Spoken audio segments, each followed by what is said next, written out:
കോടഞ്ചേരിയിൽ നിന്നും ശനിയാഴ്ച കാണാതായ ക്രൈസ്തവ പെൺകുട്ടിയെ തട്ടിക്കൊണ്ടുപോയ മുസ്ലിം മതവിഭാഗത്തിൽപ്പെട്ട ഡിവൈഎഫ്ഐ നേതാവ് ഷെജിൻ തങ്ങൾ പരസ്പരം ഇഷ്ടപ്പെട്ട് വിവാഹിതർ ആയി എന്ന ഫേസ്ബുക്ക് പോസ്റ്റുമായി രംഗത്ത്.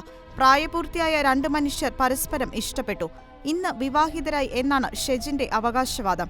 നേരത്തെ 3 ക്രിസ്ത്യൻ പെൺകുട്ടികളെ വലയിലാക്കാൻ ശ്രമിച്ച ആളാണ് ഈ ഡിവൈഎഫ്ഐ നേതാവ് എന്നാണ് നാട്ടുകാർ പറയുന്നത്. പെൺകുട്ടിയെ കാണാനില്ല എന്ന് പരാതിപ്പെട്ട് 2 ദിവസം മുൻപ് പോലീസിൽ പരാതി നൽകിയിരുന്നുവെങ്കിലും ഡിവൈഎഫ്ഐ നേതാവിനെ സംരക്ഷിക്കുന്ന നിലപാടാണ് പോലീസ് പുലർത്തിയിരുന്നത്.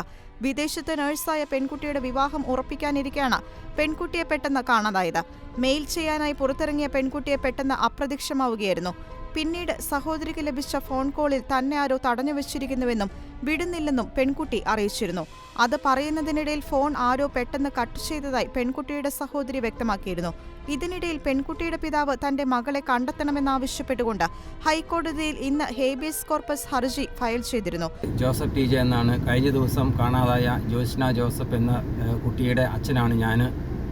ഇന്ന് ഇപ്പോൾ ഫേസ്ബുക്കിലൊരു ന്യൂസ് കണ്ടു, അവളുടെ വിവാഹം കഴിഞ്ഞുവെന്ന്.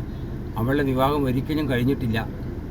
കഴിഞ്ഞ ദിവസം ഞാൻ അവളെ വിളിച്ചപ്പോൾ അവൾ അവസാനമായി എന്നോട് പറഞ്ഞത് എന്നെ ഇവർ വിടുന്നില്ല എന്നാണ്. ഇനി എങ്ങനെയാണ് ഇവരുടെ വിവാഹം കഴിയുന്നത്? എൻ്റെ കൊച്ചിനെ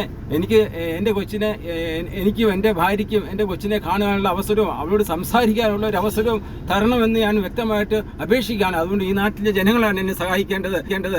എല്ലാവരും വന്നുകൊണ്ട് എൻ്റെ കൊച്ചിനെ സംരക്ഷിക്കണം. എൻ്റെ കൊച്ച് ഒരിക്കലും അവൾ എന്നെ വിട്ടിട്ട് പോയില്ലെന്ന് എനിക്ക് വ്യക്തമായിട്ട് അറിയാം. ഞാൻ ഏകദേശം അവളുടെ കല്യാണം ഏകദേശം നടത്തുവാൻ വേണ്ടി വെച്ചിട്ടുള്ളതായിരുന്നു. പക്ഷേ ഇതിനെയൊക്കെ തകടം മറിച്ചുകൊണ്ട് ഏതോ കാബാലികളിലെ കുതന്ത്രത്തിൽപ്പെട്ടുകൊണ്ട് എന്റെ കൊച്ചിനെ വഞ്ചിച്ചിരിക്കുകയാണ്. കാണാതായ പെൺകുട്ടിയെ കണ്ടെത്തണം എന്നാവശ്യപ്പെട്ടുകൊണ്ട് വിവിധ ക്രൈസ്തവ സംഘടനകളുടെയും നാട്ടുകാരുടെയും നേതൃത്വത്തിൽ ബഹുജന പ്രക്ഷോഭവും ആരംഭിക്കാൻ തീരുമാനിച്ചിരുന്നു.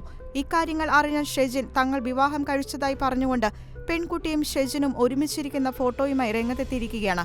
മാത്രമല്ല, മതേതരത്വം കാണിക്കുവാനായി പെൺകുട്ടിയുടെ മുടിയിൽ മുല്ലപ്പൂവും നെറ്റിയിൽ തുടച്ചുകളഞ്ഞ സിന്ദൂരവും കഴുത്തിൽ കൊന്തയും ഇട്ടിട്ടുണ്ട്. പക്ഷെ കരഞ്ഞു കലങ്ങിയ കണ്ണുകളാണെന്ന് മാത്രം. പുരോഗമന യുവജന പ്രസ്ഥാനങ്ങളുടെ പിന്തുണയോടെ ക്രൈസ്തവ ഹൈന്ദവ പെൺകുട്ടികളെ വ്യാപകമായി തീവ്ര ചിന്താഗതിക്കാരായ മുസ്ലിം യുവാക്കൾ വലയിൽ വീഴ്ത്തുന്നതായി വിവരം പുറത്തുവന്നിരുന്നു. ഇക്കാര്യം സ്ഥിരീകരിക്കുന്നതാണ് ഈ സംഭവം.